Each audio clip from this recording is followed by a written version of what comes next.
Israel അറിയാതെ രഹസ്യമായി യുദ്ധത്തിന് അന്ത്യം കുറിക്കാൻ നീക്കങ്ങൾ നടത്തി അമേരിക്ക. പുതിയ സമാധാന കരാറിനുള്ള നീക്കങ്ങളാണ് അണിയറയിൽ തയ്യാറെടുക്കുന്നത്. ഇതിനായി തന്നെ ട്രംപ് 2 വിശ്വസ്തരായ ഉദ്യോഗസ്ഥരെ ഇതിനായി നിയമിച്ചതായി വ്യക്തമാകുന്നു.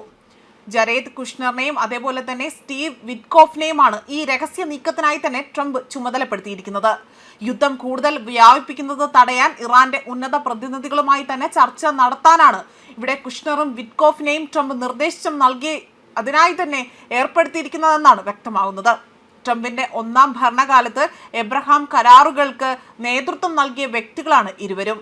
അതേപോലെ തന്നെ ഇതോടുകൂടി തന്നെ ട്രംപിന്റെ തന്ത്രം എന്താണ് എന്നതിൽ ഇതുവരെയും വ്യക്തത വന്നിട്ടില്ല എന്നും യുദ്ധത്തിന്റെ മുഴുവൻ ക്രെഡിറ്റും തങ്ങൾക്ക് എടുക്കാനുള്ള പദ്ധതിയുടെ ഭാഗമാണോ അല്ലെങ്കിൽ മറ്റെന്തെങ്കിലും തരത്തിലുള്ള പദ്ധതികൾ ട്രംപിന്റെ മനസ്സിൽ കണ്ടിട്ടുണ്ടോ, അതിനായുള്ള നീക്കങ്ങളാണോ നടക്കുന്നതെന്ന സംശയങ്ങളടക്കം ഉയർന്നു കേൾക്കുകയാണ്. കാരണം ഇസ്രയേലിനെ പോലും അവിടെ അറിയിക്കാതെയാണ് ട്രംപ് ഈ നീക്കത്തിന് ചുക്കാൻ പിടിക്കുന്നത്. യുദ്ധം ആഗോള എണ്ണ വിപണിയെയും അതേപോലെ തന്നെ അമേരിക്കൻ സമ്പദ് വ്യവസ്ഥയും പോലും കൂടുതലായി തന്നെ ബാധിച്ചു തുടങ്ങുകയാണ് ചെയ്തിരിക്കുന്നത്. ആയതിനാൽ ഇതിനൊരു പെട്ടെന്ന് ഒരു ഒത്തുതീർപ്പ് ഉണ്ടാകണമെന്ന ഒരു രീതിയാണ് ഇവിടെ മുന്നോട്ട് വയ്ക്കുന്നത്. തനിക്ക് യുദ്ധമല്ല സമാധാനമാണ് വേണ്ടതെന്നും ട്രംപ് ഏറ്റവും വിശ്വസ്തരോട് പറഞ്ഞതായിട്ടാണ് ഇപ്പോൾ പ്രധാന വാർത്താ ഏജൻസികളടക്കം റിപ്പോർട്ട് ചെയ്തിരിക്കുന്നത്. അതേപോലെ തന്നെ ഇറാന്റെ ആണവ പദ്ധതികൾക്ക് കർശന നിയന്ത്രണം ഏർപ്പെടുത്തുന്നതിനോടൊപ്പം തന്നെ പകരം അവർക്ക് മേലുള്ള സാമ്പത്തിക ഉപരോധങ്ങളിൽ ഇളവ് നൽകുന്ന രീതിയിലുള്ള ഒരു പാക്കേജാണ് അമേരിക്ക മുന്നോട്ട് വയ്ക്കുന്നത്.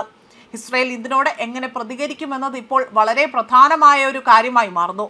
ഇറാനെ പൂർണ്ണമായും തകർക്കണമെന്ന നിലപാടിലാണ് ഇസ്രയേലിലെ തീവ്ര വലതുപക്ഷ ചിന്താഗതിക്കാർ ഉള്ളതും.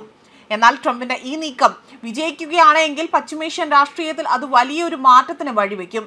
എന്നാൽ മുൻപെങ്ങും ഇറാനുമായുള്ള ആണവ കരാറിൽ നിന്ന് പിന്മാറിയ ട്രംപിനെ വിശ്വസിക്കുമോ എന്നതിൽ രാഷ്ട്രീയ വിദഗ്ധരടക്കം ചില സംശയങ്ങൾ പ്രകടിപ്പിക്കുന്നുണ്ട്. അതേസമയം പശ്ചിമേഷ്യയിലെ ഈ രക്തരൂക്ഷിതമായ സംഘർഷം ലോകരാജ്യങ്ങളെ വലിയ രീതിയിൽ ആശങ്കയിൽ ആഴ്ത്തിയിരിക്കുകയാണ്. മേഖലയിൽ സമാധാനം പുനഃസ്ഥാപിക്കാനാണ് ഇത്തരത്തിൽ അമേരിക്കയുടെ നേതൃത്വത്തിൽ ഉന്നതതല ചർച്ചകൾ ആരംഭിക്കുന്നത്. അതിനാണ് ഇരു നേതാക്കളെയും ഇവിടെ ട്രംപ് അതിനായി തന്നെ ചുമതലപ്പെടുത്തിയിരിക്കുന്നതും. യുദ്ധം അവസാനിപ്പിച്ചുകൊണ്ട് സമാധാനം കൈവരിക്കണമെന്ന് ഡൊണാൾഡ് ട്രംപ് പ്രസ്താവനയിലൂടെ ആവശ്യപ്പെടുകയും എണ്ണവില വർധനവ് ഉൾപ്പെടെയുള്ള ആഗോള സാമ്പത്തിക പ്രതിസന്ധിക്ക് ഈ യുദ്ധം കാരണമായേക്കുമെന്ന ഭയത്താലാണ് ഇത്തരത്തിൽ കാര്യങ്ങൾ മുന്നോട്ട് നീക്കുന്നതെന്നതായിരുന്നു നിരീക്ഷകരടക്കം വിലയിരുത്തിയത്.